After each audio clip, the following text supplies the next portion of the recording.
Did you know that your firefighters and police officers are more likely to die by suicide than any other on the job incident?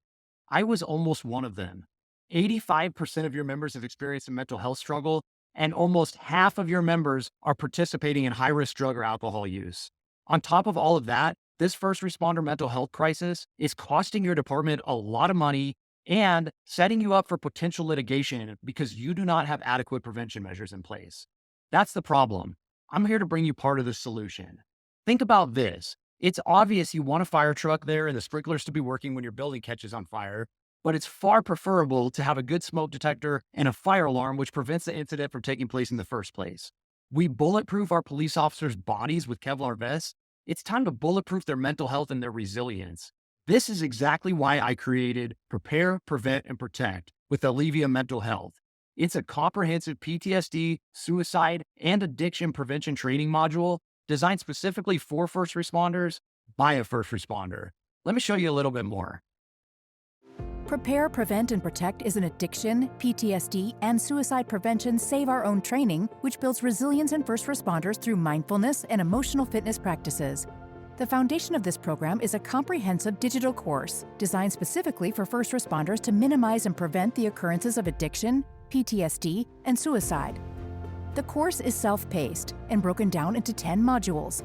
Each module has several 3 to 5 minute videos included that will dramatically improve the mental health and wellness of your members and cover why you need this training, how we're going to accomplish this mission, mindfulness and meditation, gratitude and goals, emotional awareness, emotional processing, perspective shifts, addiction and dependency, communication and conflict resolution, moving forward.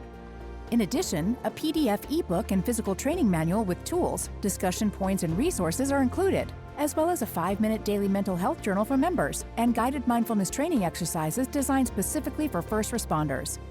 When you team up with grit, growth, and gratitude, this training is also available at no additional cost to your members' families and retirees, and comes with first responder concierge mental health services through Alevea. In addition, here's some more input validating the need and effectiveness of this training from published medical studies and government agencies. Departments now have an opportunity and an obligation to take a proactive approach to protecting the mental health of their first responders. Police officers and firefighters are more likely to die by suicide than in the line of duty. Because of the stigma, informal codes of silence, and treatment costs, there are intrinsic barriers that bar first responders from seeking help. Creating mandatory prevention training eliminates these barriers. There's no need to ask for help or face a stigma. This is prevention, and everybody's required to go through. A majority of these individuals will suffer in silence, refusing to seek help for their addiction due to the stigma and shame. High-risk alcohol and drug use was observed in as much as 40% of first responders. Law enforcement officials and firefighters are more likely to die by suicide than in the line of duty. Even given the high number of suicides, these deaths among first responders are likely underreported. This is a call to action.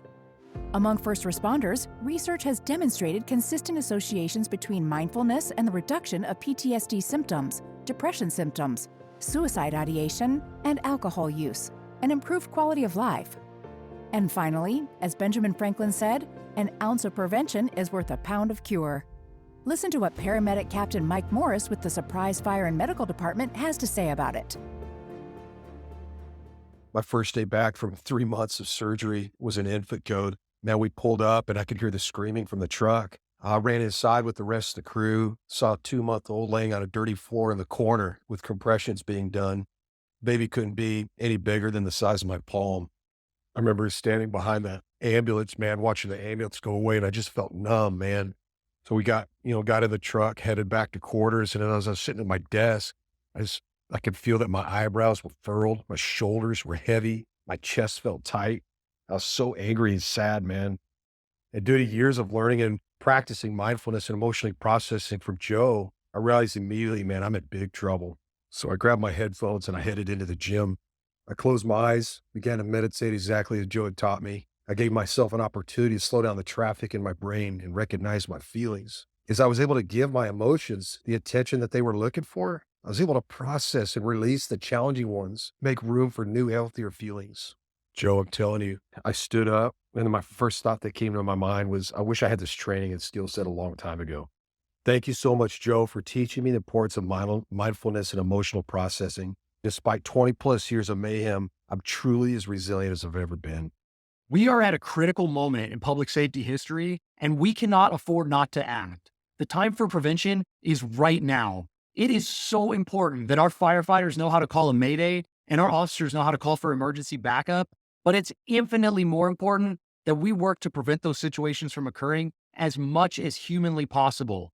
We did this not too long ago in the fire service with cancer. We started creating an awareness that members were dying at an exponential rate, and we started focusing on screenings, wearing our mask more, washing our turnouts, education, nutrition, etc. And the fruit of that and the life saved has been exponential. We are facing the exact same scenario with first responder mental health, and the CDC has put out a call to action for this. I'm going to second that, and this is your call to action. Let's work together, and years from now, when addiction, PTSD, and suicide prevention are the national model, you will have been at the spearhead of that change. Thank you. Please visit our website or email Joe to discuss how we can work together to save our own.